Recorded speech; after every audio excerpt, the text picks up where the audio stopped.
ഈ കാണുന്നതാണ് കേട്ടോ ജാഫർ സുലൈമാൻ മുസാഫർ ഖാന. ഈ ഒരു ബിൽഡിങ്ങിനകത്ത് സെൻട്രലായി ഒരു മുസ്ലിം പള്ളിയും സ്റ്റുഡൻസ് ഹോസ്റ്റലും താമസ സൗകര്യത്തിനായി കുറേയേറെ റൂമുകളും ചേർന്ന് തന്നെയായി ഒരു റെസ്റ്റോറന്റും കുറേയേറെ ചെറിയ ചെറിയ കടകളുമാണുള്ളത്.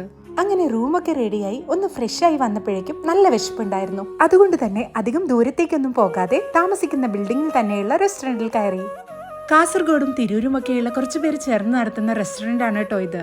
നമ്മുടെ നാട്ടിലെ റേറ്റ് വെച്ച് നോക്കുമ്പോൾ ഇവിടുത്തെ ഫുഡിന്റെ എക്സ്പെൻസ് വളരെ കുറവായിരുന്നു. മട്ടൻ മസാലയുടെ കൂടെ പൊറോട്ടയും ചപ്പാത്തിയും അടിപൊളി കോമ്പിനേഷൻ ആയിരുന്നു. ഇവിടുത്തെ ഫ്രൈഡ് റൈസ് ഒരു മസ്റ്റ് ട്രൈ ഐറ്റമാണ്. പക്ഷേ ചിക്കൻ ചില്ലി ഞങ്ങൾക്ക് അത്രയ്ക്ക് ഇഷ്ടപ്പെട്ടില്ല. വയറ് നിറയെ ഫുഡൊക്കെ കഴിച്ച് തൊട്ടടുത്തുള്ള കടയിൽ നിന്ന് അവസാനം ഒരു ഗുലാബ് ജാമുനും വാങ്ങി കഴിച്ചു. രാത്രി 11 മണിയായപ്പോൾ സന റൂമിലേക്ക് വന്നു. അവള് കൊണ്ടുവന്ന ഐറ്റംസ് ആണ് കേട്ടോ ഇതൊക്കെ.